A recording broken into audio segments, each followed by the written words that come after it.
Welcome to Wealth Well Done. Together, we'll cover a wide range of important topics surrounding money and the impact it has on our lives. From the sophisticated and highly valuable planning techniques of the ultra-wealthy to the commonly underutilized biblical teachings. Together, we'll work to improve our relationship with money and our effectiveness in stewarding it well. Here's your host, Eric Scovill.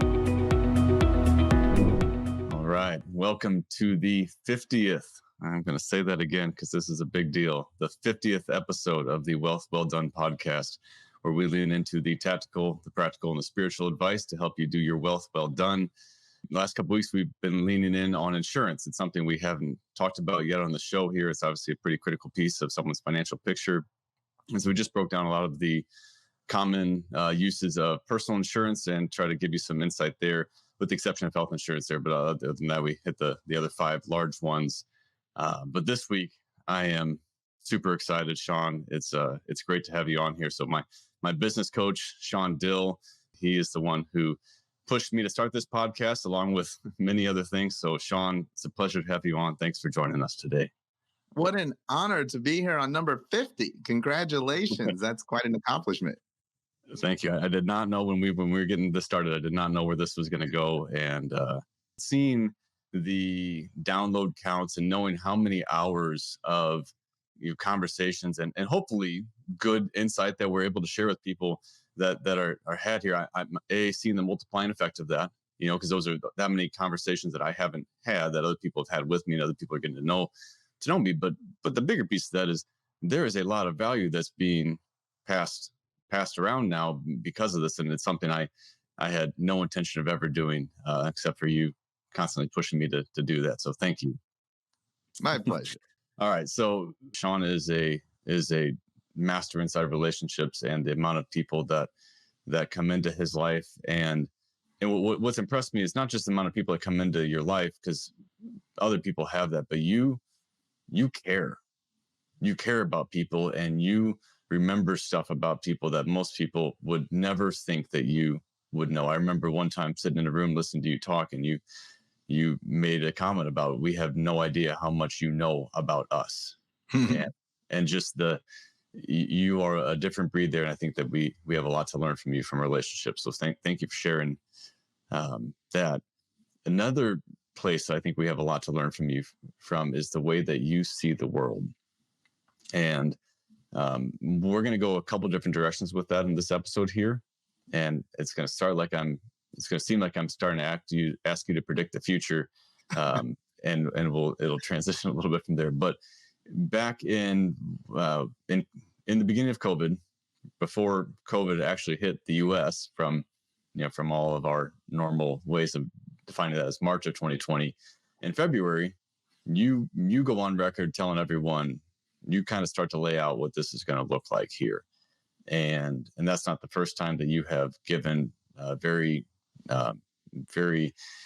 accurate insight into the future there. Maybe you've got a prophetic gift, but so you did that then, and you helped guide a lot of people who were following you through what happened during that, especially those first 6 and even 12 months of COVID.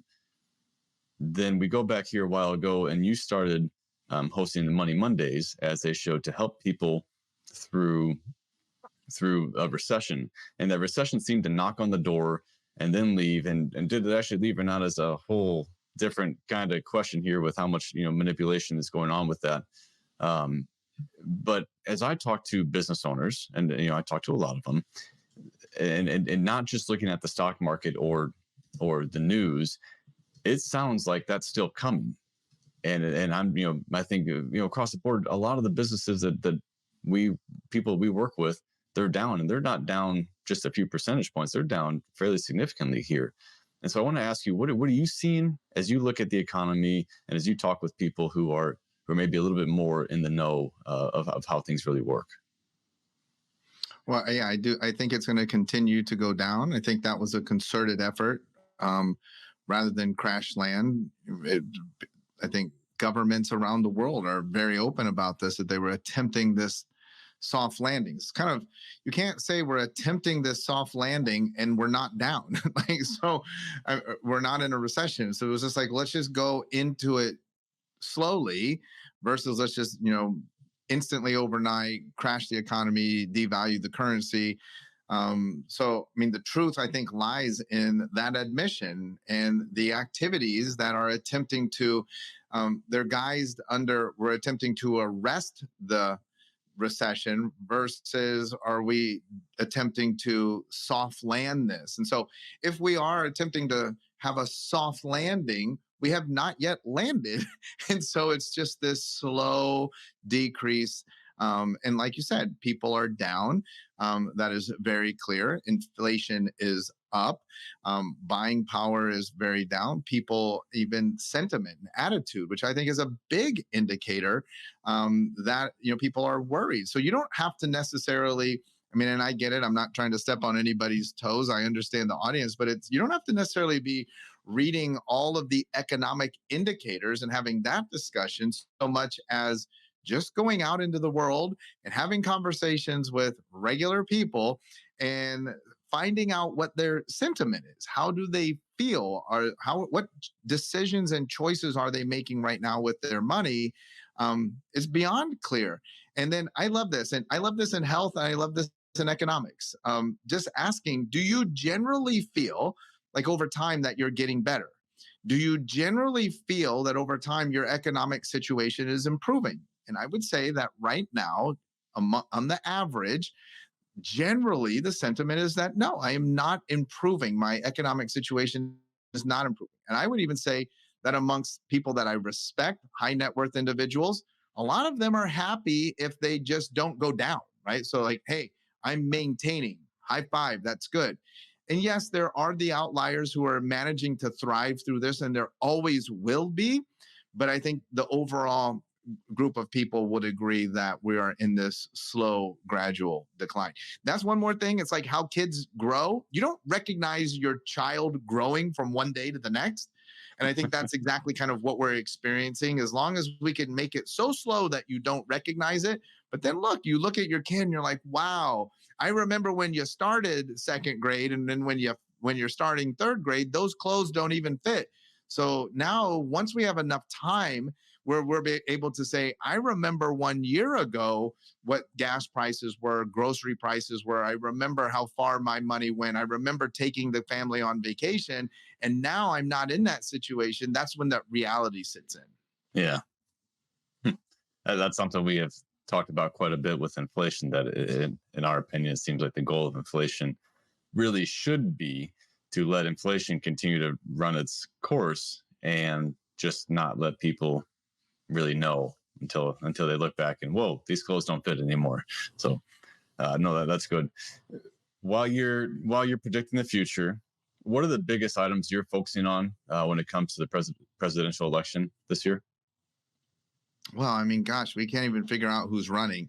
So I would think that right now, what's right in front of us is a discussion of who's going to be in this election. We're months away from it. This is quite abnormal. At least at this time, we start to get some clarity because we're going through primaries and we start to see some front runners emerge. That's where we should be. Where we are is that there's just two people that are running. And then again, I think a lot of the behind the scenes sentiment, so not the average population. I think the average population sees two people are going to run again. But I think a lot of the behind the scenes discussion is that it may not be either of those two candidates. And so if it's not, who is going to be? And I think that's number one, is who's running. Number two, it doesn't matter who's running, because if it's those two, or if we get one of them in a surprise or two surprises this summer and leading up to November is going to be the craziest, most topsy-turvy. And again, you're not asking necessarily, but my prediction is the single most contentious. And I don't mean by like ads, I mean by support. The single most contentious election in our history where, remember, like for COVID, like if you didn't get the jab or you didn't want to wear the mask, and then there was this pressure, Right. you go to the grocery store and people are like, hey, I think we're going to see that, like, hey, you're voting this way or you're voting that way. And before it was just like, oh, you must be voting for this candidate or that candidate. I disagree. I think that we're going to see contentiousness around this decision through COVID and then through the Biden presidency. It's caused this tension amongst the population that is very new and very different for an election season. It kind of feels to a lot of people like this is for all the marbles. And so it's just going to be a super contentious election season. Yeah, well, and it certainly led up. 16 was more of that, and then 16 was that. 20 was even more, and I agree. I think this one, it feels like it's for everything here, which I don't know if I actually agree with or not, but it certainly feels that way. Um, the and this will be the last political question before we switch gears. But when when talking with you before, and especially even going back to the midterms, your perspective around politics is different. And I like and I appreciate it. You do a lot of research, and you so I just want to kind of understand from your standpoint here, and you aren't pushing one side or the other with this. The narratives that are being pushed on the right and the left, compared to maybe what you're hearing from other people, to say maybe a little bit more in the background driving stuff. How would you help someone navigate this because of all of the crazy media, all the crazy stories, as this gets more contentious? How would you help someone or guide someone to navigate these next 10 months here? Yeah, so my perspective is interesting because, growing up as a young adult, um, first of all, my background, I moved a lot. I lived for a period of time in Okinawa, Japan. My father was in the military. We moved around. Then when I became an adult, went to university, went to chiropractic college. And as soon as I graduated chiropractic college, I moved to Costa Rica. And I authored the law that regulates chiropractic in Costa Rica at the age of 25. And that was my foray into politics. I authored, lobbied for, had to have lots of discussions. I even testified in front of the Costa Rican Congress on behalf of this law. It was like they were grilling me, asking me questions. And so I really began to understand politics. And here's one of the things that was interesting is that in Costa Rica, not being Costa Rican, but being involved with politics, I supported certain candidates. But I would tell them, hey, Eric, I want to support you. I'm willing to donate to your campaign. I'm willing to lend any support that I can, but I don't have a vote. I don't have a vote. So it doesn't actually really matter to me if you win or lose. I mean, I'm just wanting to make sure that my business, my family, and the country, we can continue to progress and get ahead. I brought that with me after 8 years in Costa Rica to the United States. I was like, listen, and I'm very open about this, and I understand the flack that I might get from this, but I've never voted in an election. I've never voted. I'm an American, United States passport, I have the right. I'm actually registered to vote, but I've never gone and exercised my right to vote. I'm pretty neutral in the deal. I look at both sides, and here's what I want to make sure: my business, my family, and all of us are protected and are able to go forward. And I actually attempt to understand because I realize come November, one of the two sides is going to win. And I need to be not just so vested in this one way that if the other side wins, that I'm just screwed. That I'm like, well, I had no plan for that. I had just Right. pushed all my chips in that we were going this way. And so I'm always looking at, okay, so here's what's happening over here, and here's what's happening on this side. So what would I say to people? One, having just said what I said, I think that the mark of a truly successful individual is the ability to maintain two seemingly opposing ideas in one's mind simultaneously at the same time. So I just said that I've never voted, but number one, you got to vote. right? If you're just in the middle, you're not playing this role that I'm playing here with you, in consulting and mentorship. You have to kind of pick your lane, but you can't push all of your chips in on that one way. And I think that's also to the previous question, what has happened. That's why it's so contentious. Like, if it doesn't go that way, like, my life will be radically ruined. And that's what they believe. And then if it doesn't go your way, well, I mean, we have people saying if one candidate wins, I'm leaving the country. Well, to me, that's just poor planning. Like, what in the world? Like, plan better, that and understand your candidate may not win. Pick the one that you want, that represents the ideals that you want, and plan for either option to win. Yeah. Yeah. Okay. Well, that's good. I'm thinking to the people who told me that back in 2020 as well. So Are they still here?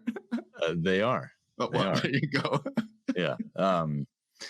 I had people on both sides of that. Trump wins or Biden wins. All your friends were leaving. Right. Okay.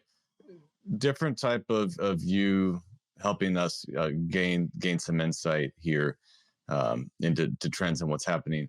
What type of social media changes are in the pipeline? Oh, great book called Pendulum. The book is called Pendulum. Maps out the pendular swings through basically history. I mean, they trace this way back 40-year cycles. 40-year cycles between the Me Society. The last peak of the Me Society was 1983, and the We Society 40 years later, 2023. So we are now going from the peak of the We Society. Me Society, by the way, 1983, Michael Jackson, Madonna, dress to stand out, represent yourself, be as individualistic as you can. The bottom, the neutral pendulum, would have then been in 2003. What do we see between 2000 and 2006? The advent and the proliferation of all of social media, the signal that we are moving back towards the we society. Why? Because social media allowed me to move as a collective. I all of a sudden became very concerned about what was going on in France. And oh, there was an incident in Miami. Let's all change our profile pics in solidarity, because it became a we, it became a one. And now we are beginning the process of that pendular swing back down. So it's not like it's going to be instantaneous, but we are going to see the slow dismantling of the social media fad and phenomenon as people slowly go back to neutral. They begin to lose as much concern. I think, you just brought up election. They begin to lose as much concern about what we are doing as a collective. We have talked about the economy, and these things are things that cause us to become more individualistic. I have to eat. I'm going to protect my family. I'm no longer worried about what these other people are doing, but it's slow. It's not instant, but we are going to see that decline. So I'm not advocating hey, Shawn said jump off of social media if we're in business. That's not what I said, but it is going to start to lose traction over the next several years. Okay. So for someone who's trying to do e-commerce, let's use an example. One of the companies that we're working with, Firebox, they have skid steer attachments that this is an atypical product that you would think of for e-commerce. How would you be recommending that they handle social media or even e-commerce to try to grow that at this point? Oh, I would be all over it. So 2023 is the peak. 2024 looks like 2022. So in 2022, like, that's the comparison, right? Okay. 2025 looks like 2021. So that it's a slow decline. But if I mean, e-commerce, hot, I'd be all over it. Amazon has a good run. Here's where the difference is. If I were starting that company today and I was not looking to exit, I was like, this company is going to stay in my family for the next 40 years. I need to understand that in the next 20 years, that is going to change. If I haven't planned for it, then I need to understand that in 2043, things might look radically different. I don't know in your space, Eric, but in my space, specifically in the chiropractic space, there are tons of huge success stories in chiropractic who were very successful in the 1980s and 1990s. These people who had unbridled success in the 80s and 90s went on to become consultants. They are now teaching, or were teaching people how to be successful. But what happened is they didn't adapt to that pendular swing.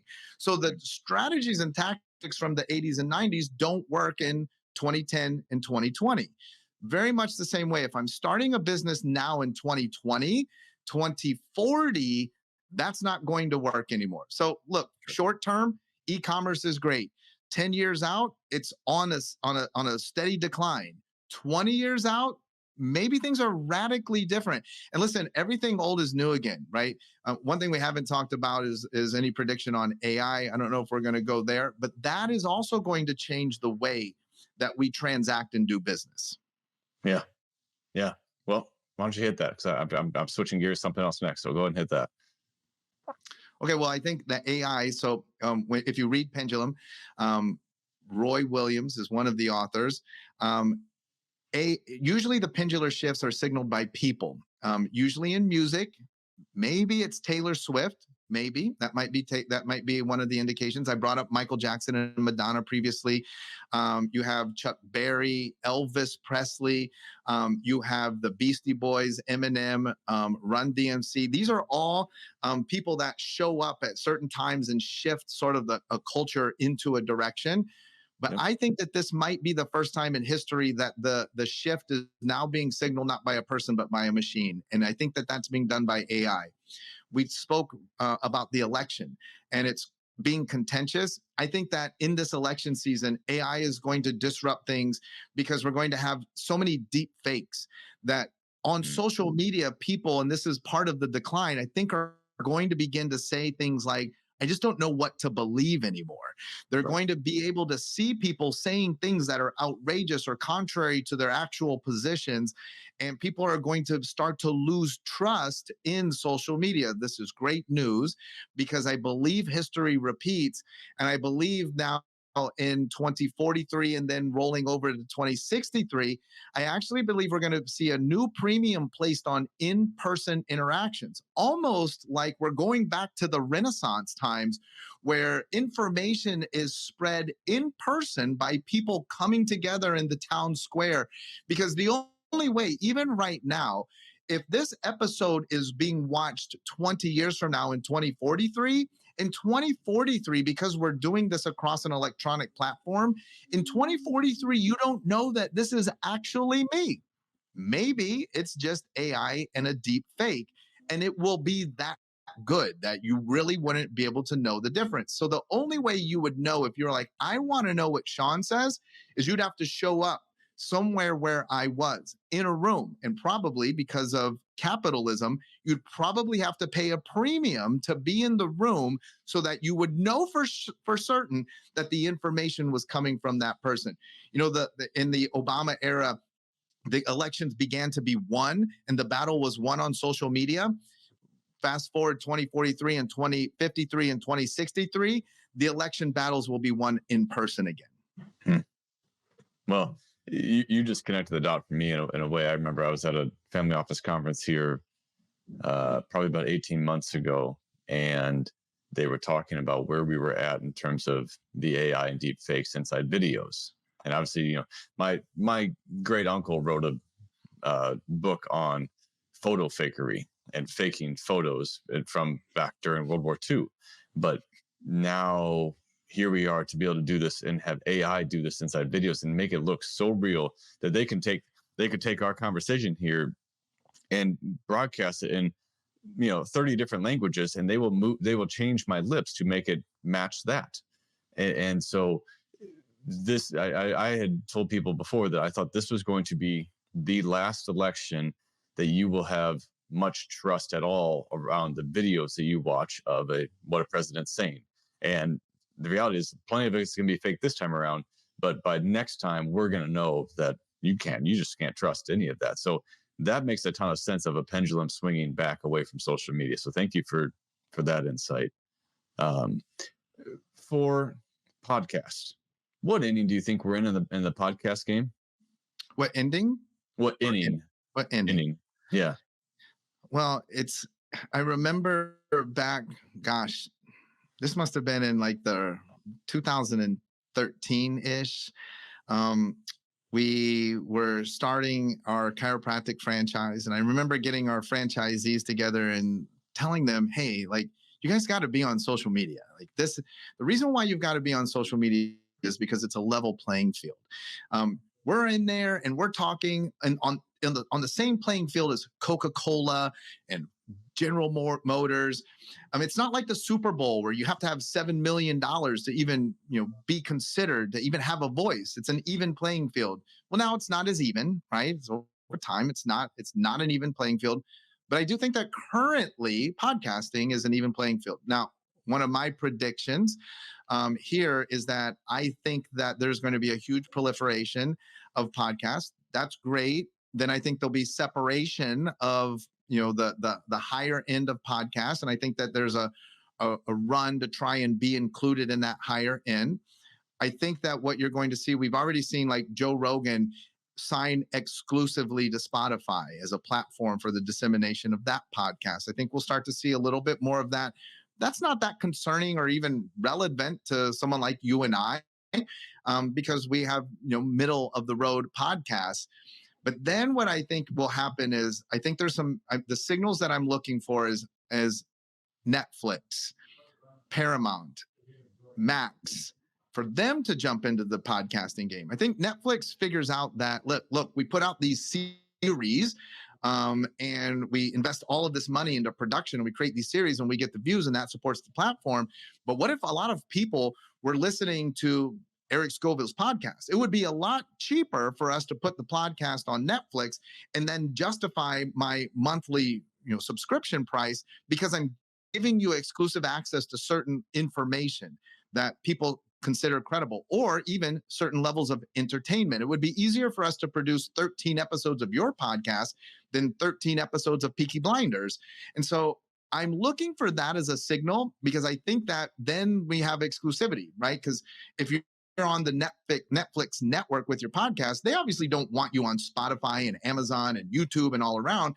Then we see the commercialization of it, and then we're going to have the winners and the losers. And then that causes us to have the drop off of all of the middle and the lower podcasts that never got there. It will no longer be an even playing field because podcasters are going to be being paid, in a lot of cases, handsomely for sharing this information. We're already seeing that with the Barstool Network, and a lot of these podcasts are beginning to gain a lot of credibility and credence amongst a certain demographic. So right now is the time to get in. Right now, we just did your 50th episode. Right now is the time to be consistent and position yourself so that you are positioned in a way that you can get picked up. And if you have a message that's really important to you, you obviously want this to get picked up so that we can amplify your message to even more people. I can't think of anything more credible than to have this podcast streaming on Netflix. Right now, that's like a pipe dream and it doesn't even exist, but I believe that that is coming in the very near future. Okay. All right. I will tell you one thing that I do see. I don't think that there's any news out there. I have firsthand knowledge of this. A lot of the XM shows, actually, if you take a look at them, are very podcast-like. And so you're seeing that there's the music, and then now there's all of these sort of podcasty type shows. I see XM pushing tons of chips in on podcast and moving those podcasts onto satellite radio. Again, the future, right? Like, even you could argue, XM's number one show is the Howard Stern show. You could argue that's a giant podcast now. It used to be, he used to be a DJ, but now it's not. It's just a giant podcast. And I think that with the success of shows like Howard Stern, you're seeing other people, Andy Cohen from Bravo, other people are getting shows on XM. But I think they're figuring out, rather than have these people come to New York and be in the studio, they don't have to do that. We could capture the content from Peoria, Illinois, and still broadcast it across the satellite transmission. And as long as Eric has listeners and valuable content, then it's valuable to them because they're selling advertisement. And so I think that podcasting is the next frontier, and it will produce a lot of people, hopefully like yourself, who become household names that we're like, I didn't even know who Eric was 2 years ago, but now I listen to his show religiously. Okay. Um, Thank you for that insight. The the last one, and then I'm bouncing around here, and this is a lot for anyone listening. This is a lot like what I do on my coaching calls with Shawn. Is I have 4 or 5 different topics I want to ask him about, and just all right, switch gears. So switching gears, you had talked about a while back, and you've been saying this for a while, that people needed to grow in the way that they're doing business. And how do you prepare? One of the ways you prepare for a recession is you move your business to serve the people who are not going to be affected by a recession. And so as we look at that, you talk, scaling up the clientele. It was just, something that I've taken to heart here. I want to talk a little bit about what is that? Is it too late to do that here? If we go back to the idea of, are we soft landing into a recession for a business that's seeing referrals dry up here? Is it too late for them to do that, or what does that even look like at this point? First of all, that's a philosophical dilemma. So, on one side, for humanity's sake, um, there will be a need that can be filled to service the people that are incredibly affected by a recession. Yeah. The up market, however, it's not that they're not affected, but if I have a $100 million net worth and I suffer a 10% loss in my net worth, I'm still worth $90 million. My buying power, my ability to retain coaching and gym memberships and jet memberships is still there. Nobody's happy that they lost $10 million, but I don't have to radically change my lifestyle. Now, if I had a net worth of $50,000 and now I've lost 10% and I'm worth $45,000, that $5,000 difference might mean having to cancel my gym membership, might mean that, listen, I'm not going to be able to take a family vacation. So the impact is bigger on the down market versus the up market. So for small and mid-sized businesses, I have been recommending for a while to just make sure or attempt to make a shift into the up market. And that's a shift with your marketing, that's a shift with your client experience, and that's a shift with your sales processes to make sure that you're catering to a demographic that still has the buying power to buy whatever it is that you're selling. Is it too late? Absolutely not. In fact, you could do this at any time. Why not do it when things are great? It's always safe to move up market.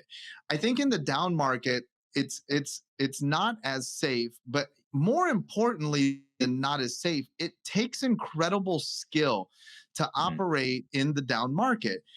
I always am in awe of Walmart, Costco, companies that are operating on razor thin margins. They are just a few poor decisions from going to several $1 billion in the black to several $1 billion in the red, just because the margins are so small. And so I think too, for small and mid-sized businesses, because, and I'm putting myself in there, we don't have the incredible business acumen to operate on a 3 or 4% margin. It is safer for us to operate more into the upper middle and the upper classes when we are providing goods and services into them. Okay. All right. Last one. What was the best thing you learned during an interview from the All-Star game, the NBA All-Star game? Well, one of the things I absolutely love about doing this, I love about coaching and I love about teaching is at the end of the day, the teacher is learning. It's that's just a rule, right? Sure. When you are teaching, you are learning. When we're interviewing, we're learning. And so, I mean, I just had so many interesting encounters. That's what I love about our show and our podcast is that we come in contact with so many interesting people. The one nugget that I received that most stands out is Dominique Wilkins was talking about how you should never allow another human to establish or set your ceiling. And that was so powerful because he shared the story of how when he was 16 years old, he made the decision to leave home. And he was playing basketball in the parks, and a guy approached him and said, "Hey, young man, you could be really good. I would love to teach you about the game, but there's one condition. And he said, well, you think that the condition is like, you're going to owe me, 10% of what you make or whatever. He said the condition was that you pass on what I teach you to the next generation. So he taught Dominique about the game. Dominique decided to leave home, made a big move and just moved to North Carolina. He was playing basketball in a park in North Carolina, and another man came up to him and said, hey, young man, where do you live? And Dominique said, I don't know. He said, well, what do you mean? Like, so what I mean, where are you going to sleep tonight? And Dominique said, I don't know the answer to that. And the man said to him, you can stay at my place on one condition, that you play for my high school basketball team. And that man was the coach of the high school basketball team. And that basketball team, I believe Dominique said, went on to go 76-1 during Dominique's career. But Dominique said, listen, if I had listened to everybody else prior to when I was 16, everybody told me you're not going to amount to anything. You're never going to get out of here. You're never going to make it. And you cannot allow other human beings to set your ceiling. Thankfully, Dominique did not listen to them, and look at all of the greatness that happened to Dominique in his career. I just wonder how many of us are listening to too many voices out there telling us about all of the things that we cannot do. Don't allow another human being to set your ceiling. That's so good, and that's what, Shawn, that's what you help so many people with. You helped me with. I remember when I first came to you, I told you that I feel like I'm on the verge of a breakthrough here, and I think that God has put you in my life to help me navigate that. And now hearing what you're doing with some of the other businesses and how you're doing it, it just makes sense. This is who you are. Will you just tell us a little bit about Book Yourself Solid, and then how should people connect with you to follow you, or to find out more of how they can engage? Yeah, just I'll do a real quick version of this. You can probably hear the story in other places where I talk about it more at length. Book Yourself Solid is my Dominique Wilkins story. I found the book at a moment in my life that I was dead broke. I was with who is now my wife, Lacey, living in a 1-bedroom apartment with our 2 daughters, who slept on this nasty green couch that was a hand-me-down. We literally had nothing. And I read this book and I was like, this book is going to be the tool that helps us to get back on our feet and build a successful business. I need to hire Michael Port as my coach. And Lacey honestly was like, you're crazy. We don't have any money. And I was like, yeah, but if we could just figure out how to get the money to pay for the first month. And I got to tell you, it wasn't cheap. He's a New York Times bestselling author. I said, if we just had the money for the first month, I'll take the knowledge and wisdom that he passes down to me. I'll work as hard as I can, and we will produce the money for the second month. We won't have to do it the second time. We won't be making money yet, but at least we're not going backwards. I enrolled in the program. I started working with Michael, and I think that I went on to become one of the most successful students out of the Book Yourself Solid program that they were teaching at that time. Fast forward to 2023, January 1, I get a phone call from Matthew Kimberly. He says to me, hey, Shawn, I can't believe that we didn't think of you. I was like, what, for New Year's? Happy New Year. He's like, no. Michael is looking to sell Book Yourself Solid. Now, he already had 2 offers from very reputable people. If I shared the names of the people that had made the offers, people would be like, what? I was like, yeah, I'm interested. I told Michael, here's the deal. I want a quick negotiation because I'm interested, but I don't want to be caught in between. I'm not bidding against someone else. But whatever we agree has to be so simple that the contract fits on one sheet of paper. I want our terms on one sheet of paper. It took us probably about 72 hours. It was super easy, super simple. And then my wife and I were able to come full circle. And so today, the very thing that I never even had the money to be a part of, we actually now own. And now we're really pushing our chips in on bringing Book Yourself Solid back, reaching more service providers and helping them to reach more people, make an even bigger impact, and ultimately to enjoy the lifestyle that they deserve as the result of the service that they provide to humanity through Book Yourself Solid. So if you want to do anything with us, reach out to us through bookyourselfsolid.com. Happy to engage with you and talk to you about what we might be able to contribute to your life's mission and helping you to reach more people. And now you see why I pay this man to be my coach. Shawn, you're wonderful. I appreciate you. Thanks for coming on and doing these shows. Thank you for the commitment you have to serving other people here. You help bring so many people into a higher version of themselves, and I admire that, and I appreciate you. Thank you so much, Eric. All right. Thanks for listening, everyone. Have a great week. Thank you again for listening to Wealth Well Done. Be sure to subscribe to the show on your favorite podcast player, and together we'll continue to improve our relationship with money and our effectiveness in stewarding it well.